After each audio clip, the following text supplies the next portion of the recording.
So, welcome everyone. My name is Delmar Larson. I'm a professor of chemistry at the University of California, Davis. I am also the founder and CEO of LibreText Inc., which is a not-for-profit entity spun out about 5 years ago in order to be able to advance our mission, that's out there. Uh, Just as a quick overview, we have a relatively smaller open ed selection of questions, presentations this year. In the past, we used to have many of them.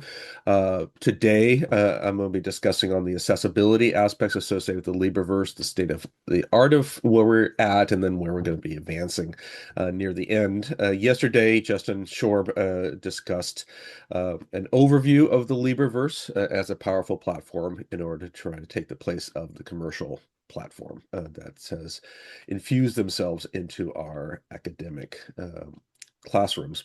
Tomorrow, we'll be discussing the ADAPT homework system, and we'll also have a guest presenter from Roosevelt University who's been working on using ADAPT specifically with a subsection called web work in order to make coupled with AI to make rapid advanced questions, which I was actually particularly excited about. Thursday, we'll be going into an introduction of our professional development infrastructure, what we call LibreText Academy. And I encourage you in order to take a look at that if you're interested in any sort of the non-platform based aspects of what LibreText provides. And then we'll close out the week on Friday with an introduction of our new AI initiative, which actually dovetails a bit into what I'll be talking about today. Uh, so, as a starter, much of what we'll be talking about today is the state of the art. However, state of the art in our landscape. However, in few weeks, that's going to be changing because we're going through a lot of development, thanks to some support that we've received from several organizations. So let's get things started. So the topic that we're discussing right now has to do with accessibility. And accessibility is something that probably most, if not all of you, have been paying attention to recently, and we should have been paying careful attention to it a long time earlier for a variety of reasons. So in 1990, the Americans with Disability Act came out that provided legal protections for individuals with disabilities in order to be able to engage in their active life. There are multiple titles, 5 titles, that are fit in the ADA. And Title II deals with services and programs or activities of the state, which includes all public institutions. And that right there is the topic of hand in talking about OER in the classroom because it's obligated in order to address the Americans with Disabilities Act. Now, if you're unfamiliar with accessibility, it has two sides to it. One is a legal responsibility that we have in order to be able to ensure that we are compliant with the laws that are on the book, ADA and all the associated aspects of that, for fear of legal action, which typically involves financial penalties. Uh, The argument behind here again is that violation of the ADA is violating a subset of our community's civil rights, and we want to be able to obviously address that. However, the ethical responsibility of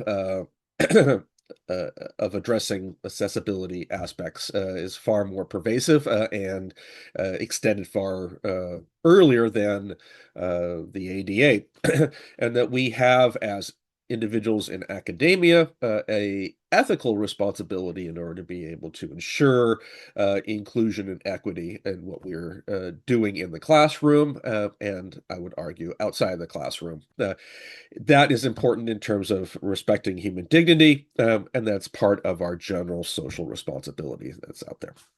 I emphasize this because in the upcoming weeks, there's going to be a lot of activity going on in accessibility, and many people are going to be viewing this as an onerous situation, which I think is really not the right way in order to view the accessibility issues. So, what are some of the consequences that have happened because of the ADA in the classroom? Well, last decade, UC Berkeley hosted a variety of online videos as part of their educational mission, 20,000 of them. They didn't have them appropriately captioned, so therefore they were not in compliance with the ADA requirement, and they had to either remediate, that is, to fix those videos, or to take them down, which is a term that I'm going to refer to as archiving, which I'll be going into in a few minutes. And they chose the archiving because it was a cheaper way in order to be able to do that, at least for the immediate terms off of that. Now, fortunately, they came back in order to revisit them, fix them, and put them back online. But this right here would have a detrimental impact on our educational mission if we were to have something like this happen in classroom material. Uh, and again, like I mentioned to you, it had to do with captioning. Another thing that's of particular importance, this is an example, it was earlier this decade, the Los Angeles Community College District had a court case dealing with the use of a commercial product that was not up to snuff for accessibility purposes.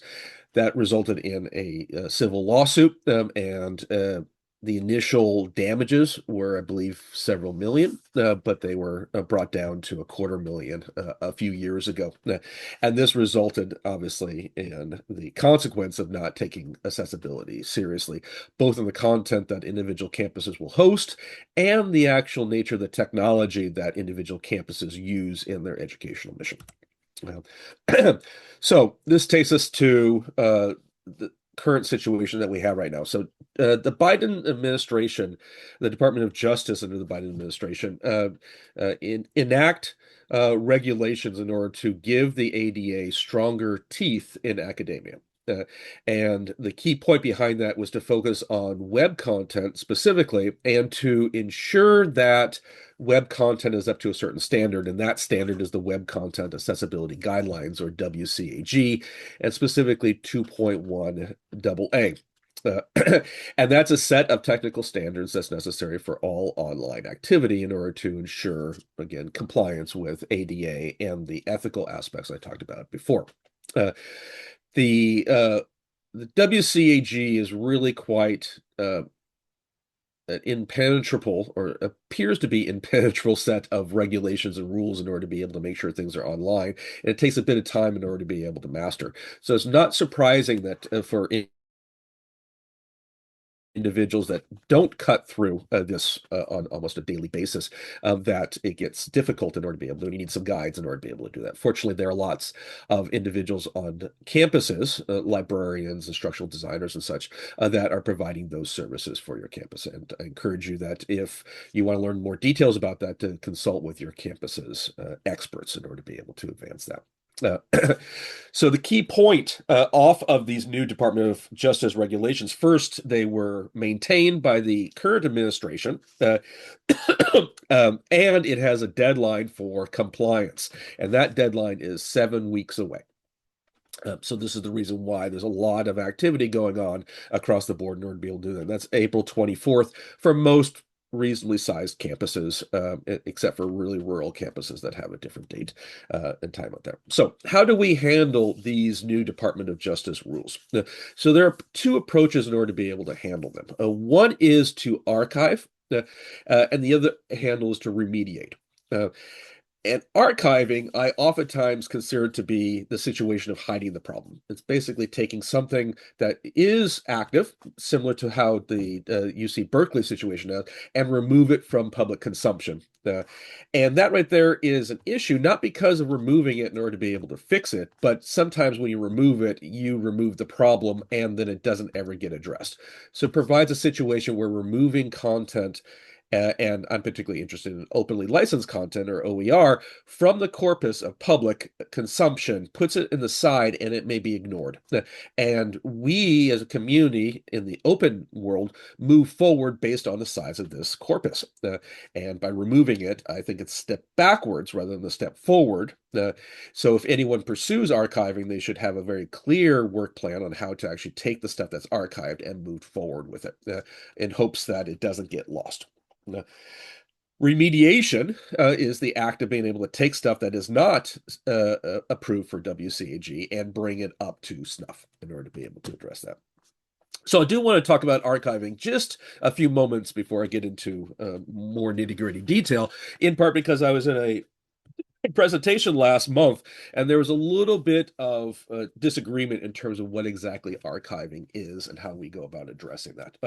And the idea behind archiving is to essentially recognize that content that's subject to WCAG, to the Department of Justice regulations, is content that's actively used in the classroom. So if you have content that's not used in the class, you can then archive it. Take it offline is one mechanism for doing it. Another mechanism can keep it online, subject to certain rules that I'll talk about momentarily. But both of those are mechanisms that you can use in order to be able to handle archiving. And I think the vast majority of campuses and faculty will be choosing the offline archiving approach rather than an online archiving approach, which I'll be talking about again here. So if you decide, or a campus or an individual decides that they want to archive material that is not up to snuff for WCAG compatibility, or compliance, that is, you can keep it online as long as you satisfy 4 criteria. And these are the criteria. This is actually taken from the University of Washington, which was really quite beautiful in discussing this. So the first one is that content has to be created before the deadline, April 24th. So you can't create offline, or create archived content after that date. The second one is meant to be kept for reference, research, or record keeping as the intent, and there are different details associated with that, which I don't want to go into in this discussion. And the content is not to be updated since it's archived. And lastly, it has to be stored or organized in a dedicated area that's meant for archive content. So, for example, Pressbooks, their reference point in order to do that is just to have a banner that says this is archived and this is able to move forward. And such. And that right there dictates web-based archiving versus offline-based archiving, although I do believe that most people are going to be doing the offline-based archiving and such. So anytime that anyone wants to unarchive, which I presume is a word, you have to go through remediation in order to make sure that it handles the appropriate rules that you expect for non-archived content out there. So, again, a rehash. The new compliance scope is that essentially all or nearly all digital content is subject to these Department of Justice rules. Offline content that is not. Um, and so if you, yeah, so I'll just leave it at that. That the online content is the point off of there, and the protections associated with it doesn't really have any exemption from the compliance. Protections meaning being able to get access to content that's there.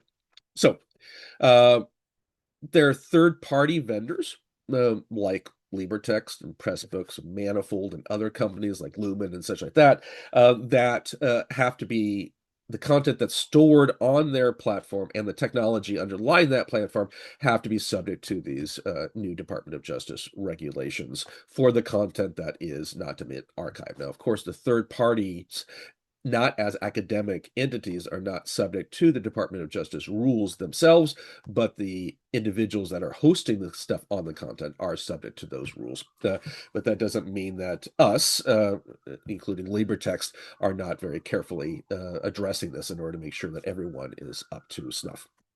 So, just as a reminder, because sometimes this is important in order to enumerate, that all the OER that we build and distribute and adopt must be compliant. Otherwise, campuses will potentially have financial penalties. That includes all texts, all videos, all audio, all interactives, all exports, all files, all technologies across the board. And that right there is probably not an exhaustive list. I'm sure I could think of other ones there with some more time. But the key point is that this is a very pervasive requirement, and we need to be very pervasive in the way that we think about addressing them. Okay, so uh, this right here is a little dated because I heard some rumblings of something coming out last week. The ADA itself was not developed or built with a task force of teeth in order to ensure compliance. It was based as a mechanism in order to have individuals or advocacy groups complain, initiate civil lawsuits, and then use that as a mechanism in order to move forward. And I thought up until last week that that would be the same situation for the Department of Justice rules. However, I heard rumors, and maybe there are people here that know more about this, that the Department of Justice is looking into setting up a task force in order to be more aggressive in order to ensure that campuses do comply with these regulations. Uh, and I will not comment publicly on perhaps the motivation behind implementing such a task force. Uh, so I put this slide in here just for completeness, but they wanted to emphasize that there are a wide range of different aspects associated with making sure that the material is up to snuff for accessibility.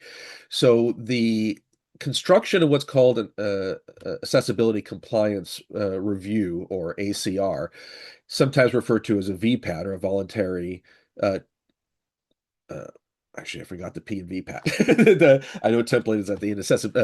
It is a infrastructure in order to, well, let me phrase that. In order to go through that, our accessibility expert has to evaluate 81 criteria. Some of them deals with technology, some deals with other aspects out there. So it's a very exhaustive list.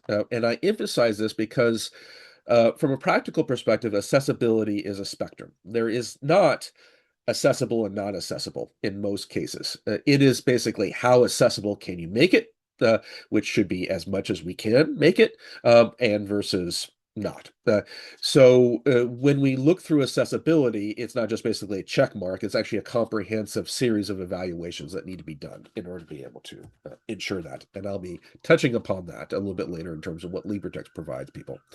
So what does this mean in terms of open or OER? Well, unfortunately, the vast majority of OER was created by people who did not have the sensibilities in order to work on accessibility for what they're created, which makes sense because individuals that create OER are oftentimes subject matter experts and are not accessibility matter experts. Now, many campuses have systems set up or programs set up in order to be able to facilitate partnership in order to be able to move that forward. But a lot of OER out there did not have that benefit. LibreTexts has about 1.5 million pages of OER content. We've been going through and integrating, or we use the term harvest, to bring OER into our platform in a central manner. And in that process, it helps to standardize the content, and that helps us to also facilitate remediation because the underlying code that hosts this thing, the hypertext markup language, or HTML, is standardized across the board, so we can actually do some tricks in order to be able to do things in bulk, which you can't do easily when you have a fragmented ecosystem of content stored in a variety of different things. So there's a lot of effort, not just to remediate active content, but there's a lot of effort in order to handle the old content that much of the new content still uses in some way or another in order to be able to advance that. And we are actively in order to be able to do that. So that right there is an exceedingly long introduction to the state of affairs for accessibility and requirements that are out there. So now I want to transition into what LibreTexts does in order to be able to address this. And I mentioned it earlier, and I'll say it again here, that this right here is addressing the current state as of today. But we have a lot of activity going on, and it will change next week and next month, definitely, in several different ways, especially with some of the developments that we're doing for AI that we'll be discussing on Friday at our AI initiative presentation. So here's some general focuses that I want to be able to address for the remainder of this presentation. So let's go into it. So the first thing is that LibreTexts several years ago, in part because of a grant that we received from the um, Department of Education, introduced into all the editor infrastructure a real-time accessibility checker. So that means that when you are constructing content on the LibreText platform, you have the ability to click a button and it will go through and identify the top 10 most important, or let's say this, most commonly abused criteria in WCAG. It's not exhaustive because, like I said, it needs to have 81 criteria in order to be able to move forward off of that, but it helps a lot in order to be able to advance that. So it's one of the workflows for people creating content on our platform is to go page by page, click this, read it, and then if you want, click a button and it will remediate those specific issues that moves forward. Uh, this is an example of how it would address a heading. So if we have certain standards on how we handle headings, which is an exceedingly important component for WCAG. And if it doesn't have the appropriate heading, then we actually have a little button that comes up and you can press a button for fixing it and it will automatically change the HTML. So you don't need to go in order to be able to fix it. You could just believe that we've implemented this technology in order to make it so your content is both accessible and aligned with our accessibility style guide. Uh, so this right here is an example if you have an image that doesn't have an alt text, and which is also a critical component of here. We'll touch upon that when I talk about the AI co-authoring tools. This provides an opportunity in order to easily identify if it's decorative, non-decorative, and modify the text for the alt text. In this case here, we implemented a requirement that the alt text has to be less than 150 characters. Uh, so this alt text is long. And in many cases, when you need longer alt text, there are other ways in order to be able to address that, which I'm happy to go over if people have an interest in order to do so. So this right here, we've been particularly excited about. We've had this in place for a while. It's open source technology, so you can actually find it on our GitHub. It doesn't require any additional money in order to pay for this, which other platforms do. And it provides an opportunity for us to go in and modify and update it, which we will be doing so in the near future. Uh, this right here is a example of the tool used for tables in order to be able to identify if it has a caption. We have the general recommendation that you have a caption requirement, a caption associated with every table, and then you add it, which will actually go at the top right here. This right here is a snapshot of the standards, accessibility standards that we use for H5P, which I'll talk about later on. So let me skip over that tool, other than arguing that's an exceedingly powerful tool in order to move forward. Now, that tool is useful for real-time editing. So when the author is interacting with the page, they can click a button and do these quick reviews that's out there. But we've had for a lot longer post-editing tools, we call them bots, that go through content and then starts to manipulate them. And we use many bots to do many things. For those of you that have some familiarity with what we've been doing, we've introduced what we call the Brad bot, which is named after Brad Pitt because it goes through pages and it makes things prettier. But we've also created the Alley bot, which is to accompany the Brad bot that goes through and helps to update the content for accessibility purposes. Now, the technology that we used in order to implement that was based off of what's called regular expressions. If you don't know what that is, don't worry about that. The last few years with the development of AI has facilitated a more advanced approach in order to be able to do so. And that's what I'm going to be talking about a little bit with the co-authoring tools and what you will be experiencing if you're in our platform a lot in the next month as we release a more powerful post-editing tool that's there. So this is an example of the bots that we have for the curation team in order to be able to do it. The key point, like I mentioned before, is not to have this for real time, but post-editing or sorry, post editing, curation, or in this case here, remediation for accessibility purposes.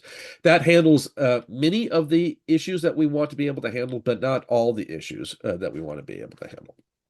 Now, um, in The next one I wanted to be able to talk about has to do with a specific part of the LibreVerse. And the LibreVerse, for those of you that aren't familiar with it, is a range of different technologies in order to be able to develop and disseminate something that's able to swap out for commercial products.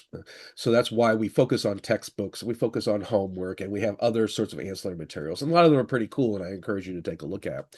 One that's of particular importance is that every book that we have has an entry in what we call the commons and conductor.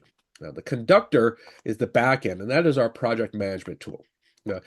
So every book has a project management tool associated with that, and that's meant in order to facilitate the project development. Now, many faculty or many authors don't necessarily use it in the way that we want extensively, but it does provide a mechanism in order to have a back page in order to review what's the details associated with that book.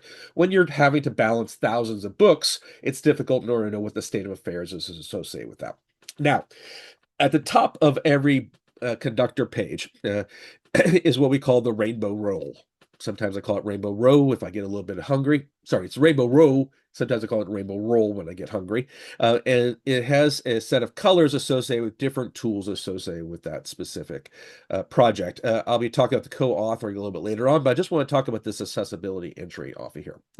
And this we've had for several years, and we're going to be expanding this significantly in the upcoming weeks. And the idea behind here is to recognize that aspect I talked about before, that accessibility is a spectrum. There's a range of different criteria that needs to be evaluated for every single element on that page.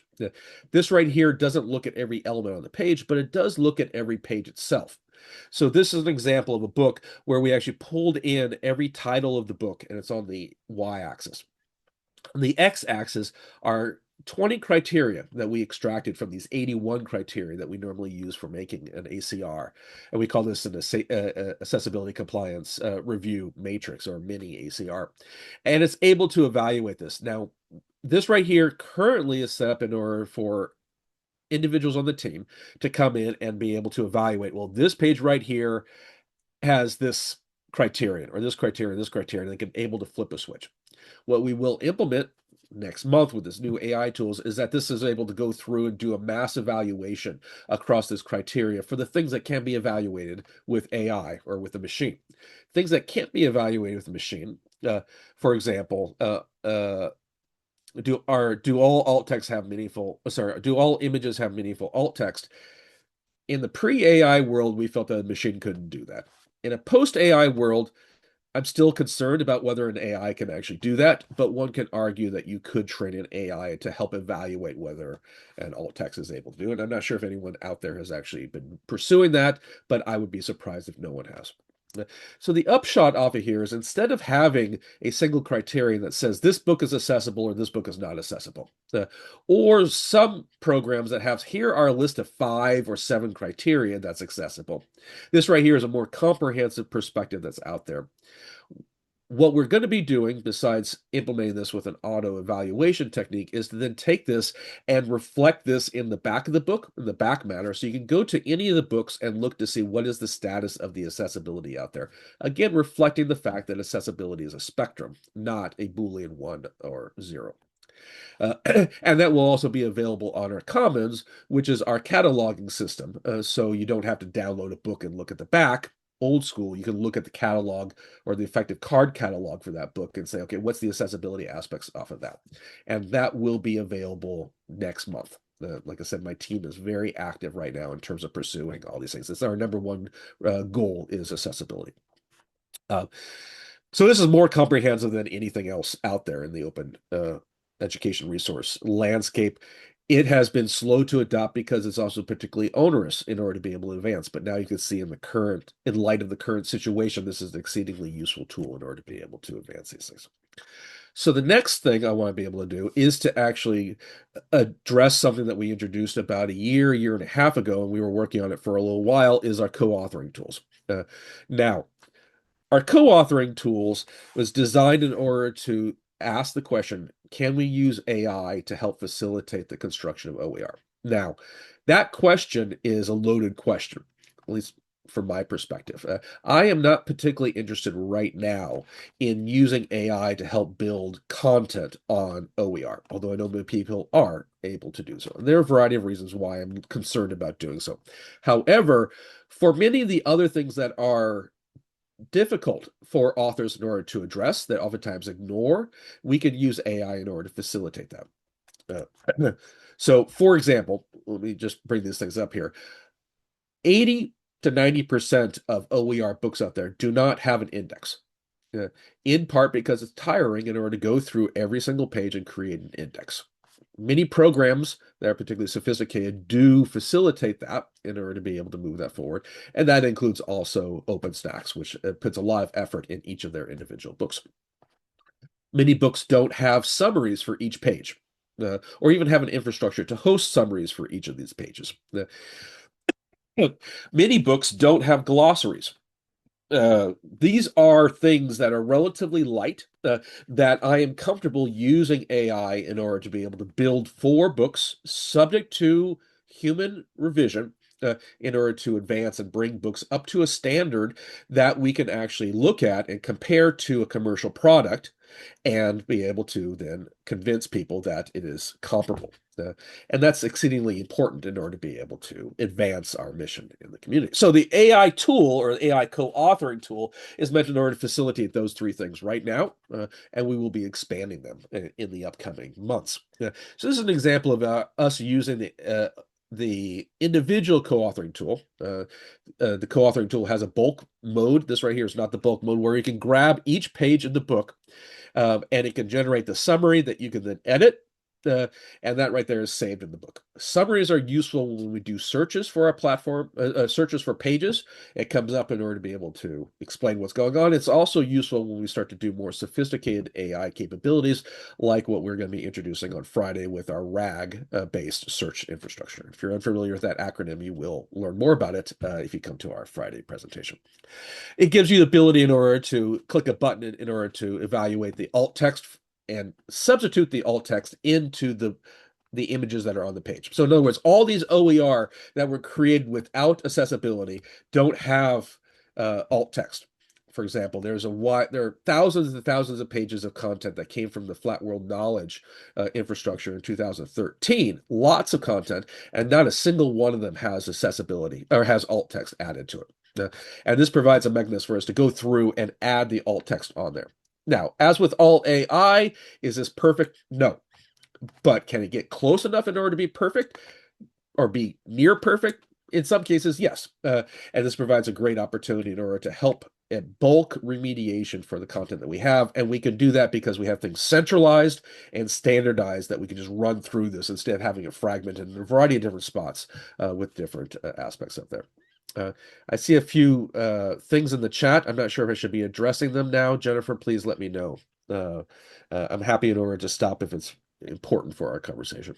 There's a comment about um yellow block with white letters and the light green blocks with white letters are not readable on tools 3 and 4 for Yes. colorblind individuals. Yeah. We're going to be updating these. When we looked at them, we did look at make sure that the contrast was 5:1. We could take a closer look in order to revisit that and change that. Thank you. Was that it, Jennifer? Anita's mentioning the copyright issues with Flat World content, which is Which copyright issues? I don't know. Anita, would you like to? So there's CC BY NC share like 3.0. Oh, So we images.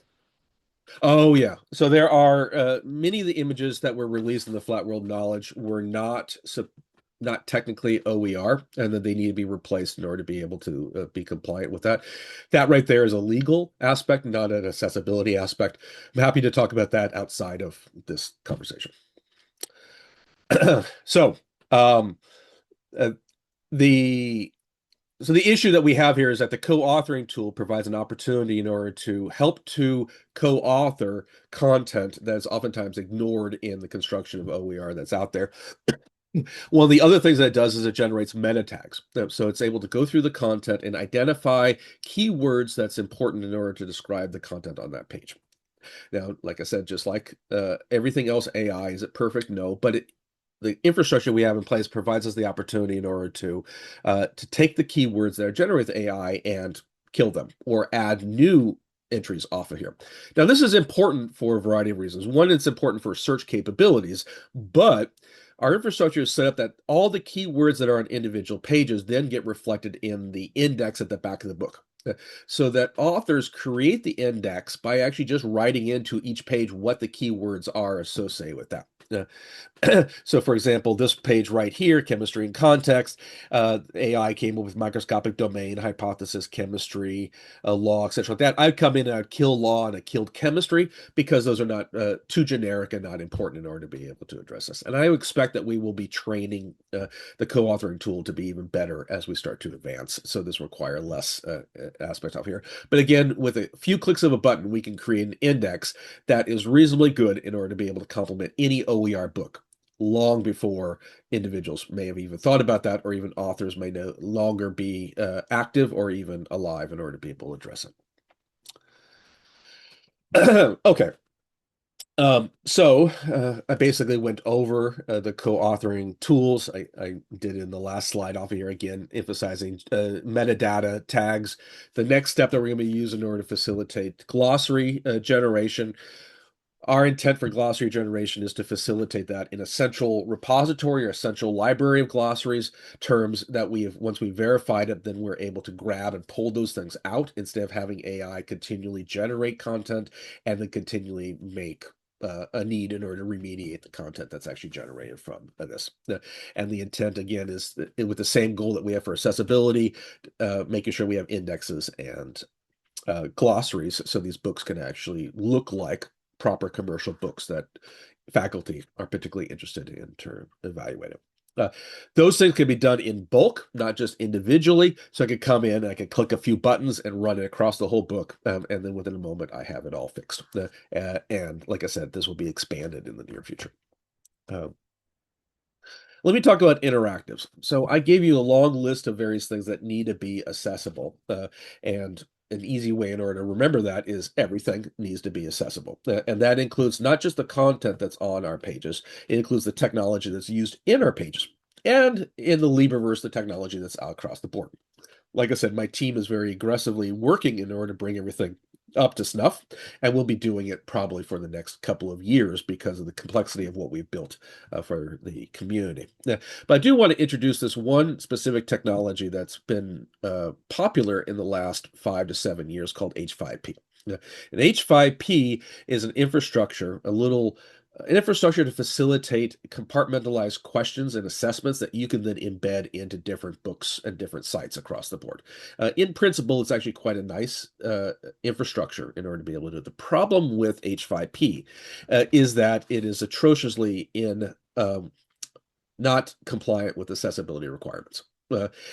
So the California Community College did an evaluation of the H5P infrastructure 5 years ago, back when it was owned by a company called Jubel that was in Norway, and identified only 5 questions of the 60 or so questions that they had available were accessible. And those were the same 5 questions that you had in uh,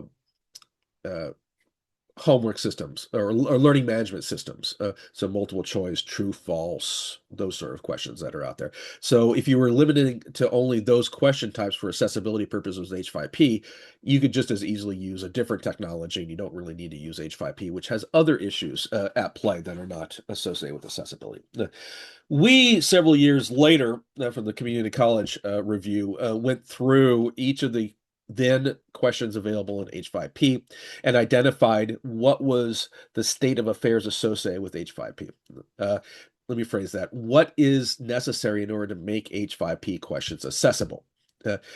Because you can make H5P questions easily inaccessible, but if you go through certain workarounds, you're able to make these things useful across the board. And if you go to this website right here, you can actually identify the activities that we have, identifying, for example, 5 can be used with best practices.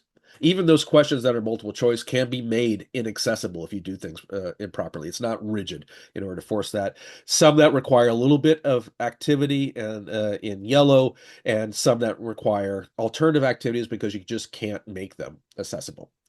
And as you can see, it went from 5, 25, and 17 that crossed here, and there were several that we didn't evaluate at the time that we went through here. Now, several years ago, H5P was purchased by Desire to Learn, a for-profit company out of Canada, learning management system. And they have been working on updating them. This is one of the reasons why we need to go through in order to be able to address these things. But if you want to be able to look at the specific workarounds and evaluations that we did for each of these questions, I encourage you in order to take a look at that. Now, my personal opinion is I avoid H5P like the plague.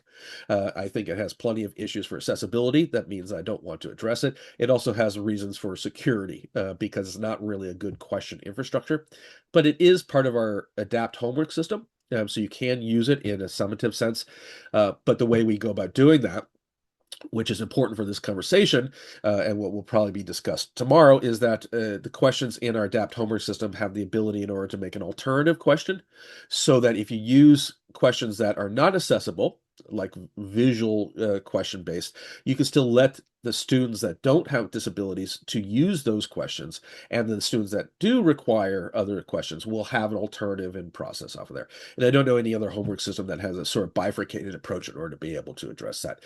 So we've been baking in accessibility as much as we can in constructing the content that we have out there. And if people are interested in learning more about that, I'm happy in order to discuss that in the time that we have available. So this is a snapshot of the accessibility guide for H5P, just showing you a general overview of this. This is not a full-blown VPAT associated with that question, but just giving you the issues associated with being able to make sure that this is, if you make an H5P exercise, and this applies whether it's H5P on LibreText or Pressbooks or other infrastructures out here. It's a very valuable tool that's out there. Okay, so a lot that I've just discussed so far was using computers in order to help facilitate remediation of accessibility. However, as a faculty member at the University of California, Davis, I also have access to uh, resources that I wouldn't have otherwise. And in part because it's a large R1 institution, we have lots of students that we can capitalize in order to help facilitate remediation. So the stuff that AI or other computational capabilities are unable to address, uh, like for example, is this a meaningful alt text?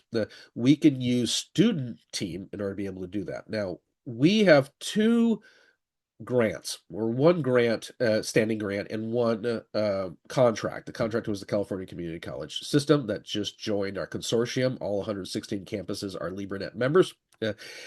And uh, the grant that we have is a National Science Foundation grant, which is meant in order to be able to expand our libraries with social annotation system that's focused around research in order to pursue focus around research. I'm going to leave it at that.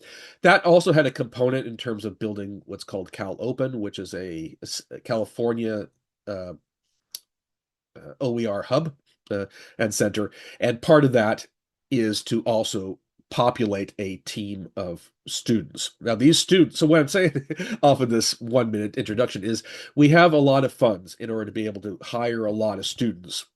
And part of those students are meant in order to integrate or harvest, like I said, existing material into our platform that we can't do with computers.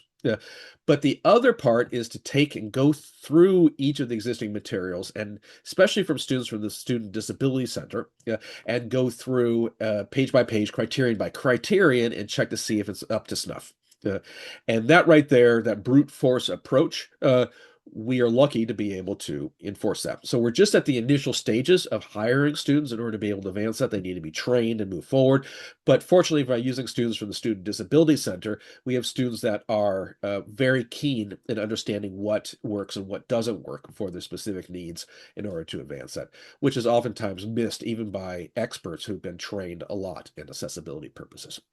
So for those of you that have content on our platform, don't be surprised when the accessibility team goes through there, and they'll start to indicate notes and such in the conductor page so you could be able to review that and move forward. So the last thing I want to mention, and I mentioned this a few times already, is that we are working on scaling up our technologies and using AI in order to help facilitate even greater remediation efforts than what I discussed before, like with the co-authoring tools or the bots. Uh, so what we'll be talking about this Friday will be our new AI initiative. So we have several individuals that we brought on board in order to be able to advance many aspects associated with AI in our system.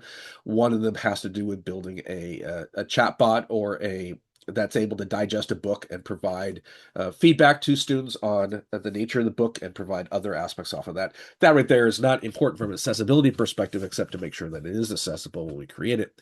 However, the other major first effort that we're doing is to expand a remediation tool that's able to go through the books and start to do more advanced things than what we're able to use our simple machine language or regular expression based approaches off of that. And one example is contrast, like what was actually mentioned before, being able to identify things which we can use AI in order to facilitate, and a wide range of other things that are out there. That right there, I expect the first version to be released next month. Yeah, so we can actually start to run this thing across everything and really bring things up to it. Sometimes I liken this to the Superbot, yeah, in order to be able to complement the little baby bots, the Brad bots and the Alley bots that we have before out there. And I'm very excited about that. We're empowered in order to do that because we have things centralized into a single database. Things are standardized, so we can actually implement and run these things across and do it in bulk. So that so the goal is to make all 1.5 million pages of content we have fully compliant with WCAG and such like that. Uh, and we do that also in part because LibreText takes a ownership, and I use ownership with a little o with the content that we host. So we're constantly engaged in being able to update content as necessary, subject to feedback or some to requirements that we have. In contrast to other platforms where this basically publishing is the name of the game, and the actual remediation is the responsibility of the people who actually store the content on those platforms. Uh, so let me conclude with this rather dense presentation of things with just a concluding comment regarding this accessibility. And this is something that I encounter all the time because one of the hats I wear is a vice chair for academic affairs in my department. So I'm responsible for undergraduate curriculum development, implementation, and such like that. And we are starting to go through this thing, and I'm constantly having to emphasize to faculty as I explain to them the upcoming regulations, the rules of there, that this is a great opportunity in order to be able to embrace our desire for equity and our desire in order to make sure that we have no subpopulations of our students that are negatively impacted by our current state of operation or current state of instruction and such. And so I really like to view this not as an onerous task, although it can be a difficult task in order to be able to, but as an opportunity in order to be able to advance what we all have our mission for, well, at least what I believe that we all have as our mission for moving forward in academia. So with that, I will end this discussion. We have a handful of minutes. I'm happy in order to discuss anything that's relevant, or if there's no questions, anything that's not relevant to the topic at hand. Delmar, there was a question about the accessibility guide for H5P, Yeah. and I guess it was updated within the last year. Is that the one in your presentation? We have not updated it for 2 years, I think. And Not ours, but H5P's specifically. There's a oh link yeah, in the D2L chat. has been D2L has been updating their technology. They've also been um, removing the ability in order to put inaccessible H5P into their desire to learn uh, into their Brightspace LMS. So they recognize the accessibility issues off of there. So the things are going to be changing as we start to update these things in more detail. There was another question about regard to captioning. Excuse me, English translates to Spanish. Is there a way to translate from English to sign language in video? Oh,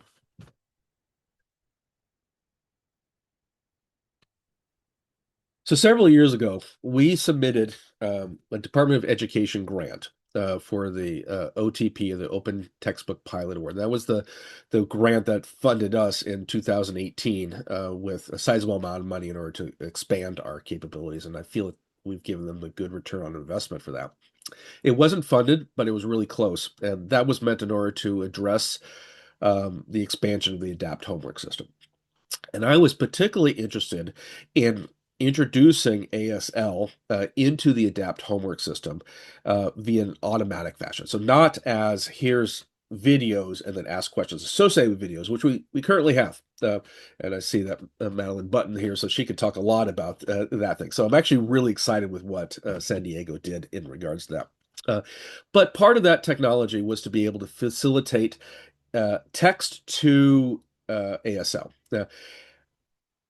And for those who ever asked the ASL, probably knows ASL and understands that you have your finger spelling, which is 20 to 30% of ASL, and then you have everything else that requires a more holistic approach in order to be able to advance that, and even facial components associated with that. So we, I think, reasonably well can do text to figure spelling using an automatic system that we record and put it out there. And I can actually share that with anyone if they're interested in order to be able to do that. Unfortunately, it wasn't funded, but we hope to be able to resubmit that later on this year and be able to advance that. The other part, I don't know how to do non-finger spelling ASL in an automatic fashion, unless technology has advanced a lot since then. So if other people know more about that, I would love to hear more about it because I really think it's cool in order to be able to do something like that. So that's the state of affairs that we have right now. What I should mention, there was another side effect off of there, which is to facilitate reading. So this is part of the ZAPT homework system, is to facilitate reading of ASL. Yeah. So there were some machine translation tools that we were looking at that were able to look at the hands for finger spelling and be able to recognize all 26 letters and then use that as a mechanism in order to let individuals practice and then automatically grade it. So you don't need a human or what we call open-ended questions in order to be able to facilitate that. That was less developed, but I thought that was exceedingly cool. So I was really excited in order to be able to advance that. But unfortunately, we didn't have the funds in order to be able to do that, but I look forward to being able to advance that in the near future. The clarification was that he has a student relying on sign language to learn English. To learn English. Just, yeah. So is not a native English speaker.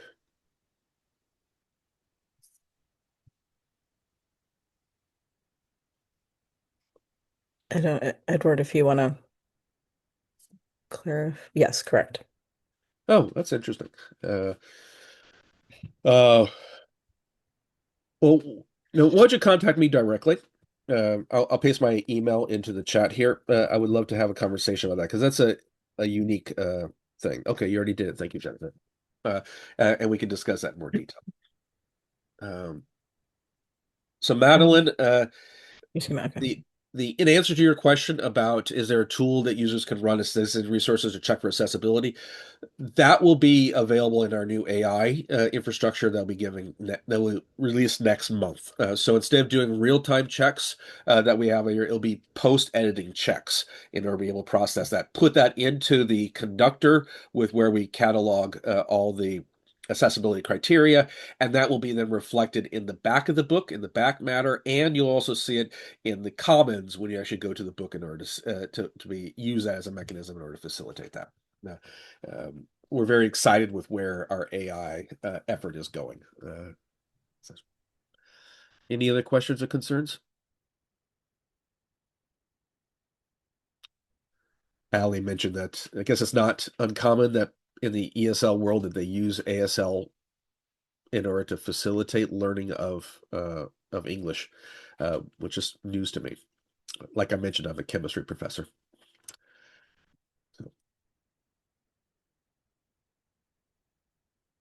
English as a second language, Edward.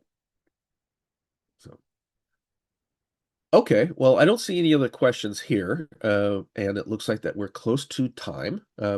We will release the slide deck via some mechanism that Jennifer can comment on later, or if she has an answer for that now. For those of you that didn't see the full slide deck or actually want to review any aspects associated with that.